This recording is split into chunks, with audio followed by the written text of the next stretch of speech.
Hey, good morning. It's Dr. James. I do hope this message finds you and your loved ones peaceful, safe, possibly happy and well this morning.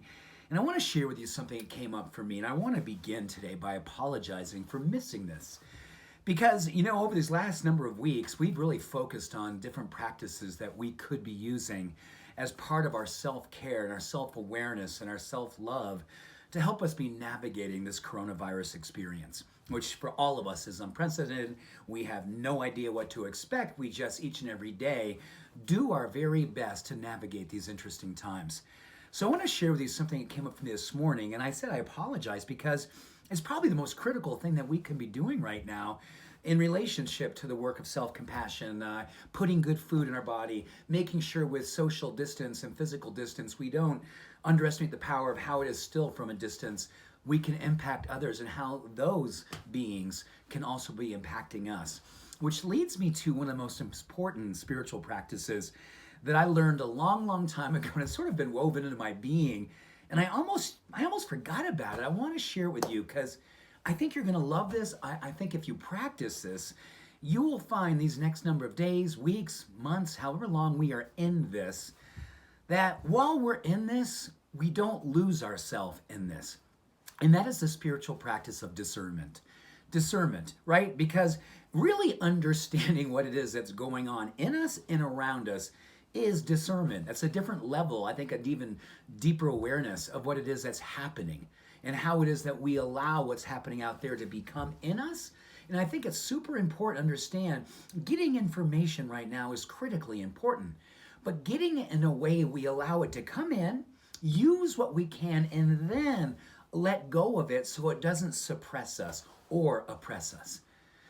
Self-discernment, really being aware of what it is that brings us alive and what gives us hope, what gives us a sense of understanding of what it is ours to do, and using the different discernments that we can be making throughout the day with people, with media, with experiences, to use them to leverage how it is that we keep our light on.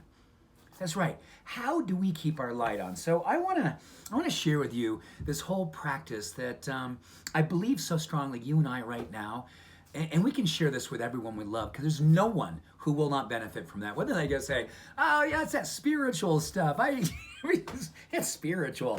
What does that mean anymore? Oh my God, everything is spiritual in my life. Everything is holy these days. Everything.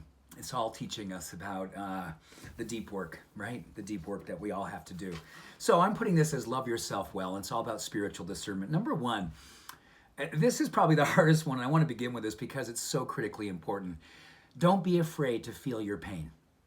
Please don't be afraid to feel your pain, because when you look at the neurochemistry and the science and the research of how it is that we don't become Velcro to negativity, it's really understanding that the pain that we are in is valued by just knowing, hey, you know what? This is hard. I'm scared. I'm in pain, whether it's physical pain, emotional pain, mental pain. Honoring the fact that we know we're in it is one of the most important first steps in self-compassion. And self-compassion leads us to a place of fortifying our mind, our body, and our spirit, neurochemically, emotionally, spiritually. All of it gets in alignment and helps us to navigate these days. So don't be afraid to feel your pain and acknowledge it. If you just push it away or wish it away and don't honor the fact that we're in it, we lose the lesson, and more importantly, it starts to really take us down because we can't get it in a place that we can work with it. It becomes suppressive and oppressive as opposed to something that we can look at and go, okay, I got this. This is what I'm working with. And that in itself is a practice of self-love. Number two, don't underestimate the power of getting outdoors, even for a few minutes every single day. The research of being in the natural environment, even if it's a park, your backyard, walking down the street by the brownstones and being under a canopy of trees, helps to lower anxiety. Literally in just a few minutes, a few blocks of that will help to lower anxiety, help to lower cortisol, help to augment the power of your immune system.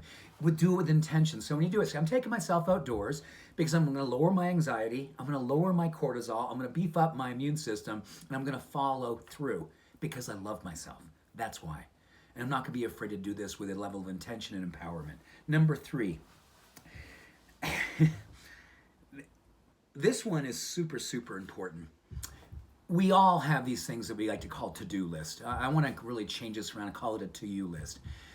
When we are giving ourselves permission to understand what's happening right now, we still have to be very clear that having a plan, I think one of the biggest causes of anxiety is when we don't have a plan, when everything goes away. Like my job maybe have gone, or I'm working from home. I don't have a traditional schedule. That increases anxiety. So we still got to program our day. Like, this is when I'm going to walk. This is when I'm going to meditate. This is when I'm going to do my interval walking outside. This is when I'm going to do whatever I'm going to do. This is when I'm going to eat clean food. This is when I'm going to put vegetables in my body. Write it all down. As you check it off, you actually decrease anxiety, you decrease cortisol, you decrease stress, and you increase self-esteem, you increase self-confidence, you increase self-awareness, you increase the spiritual art of discernment, knowing that you are following through, recognizing what you need, and being there for you. Moving from the to-do to you, because you and I, we have work to do today. So let's rise up, let's fortify and love. Much love to you, and many blessings. I appreciate you. Bye for now.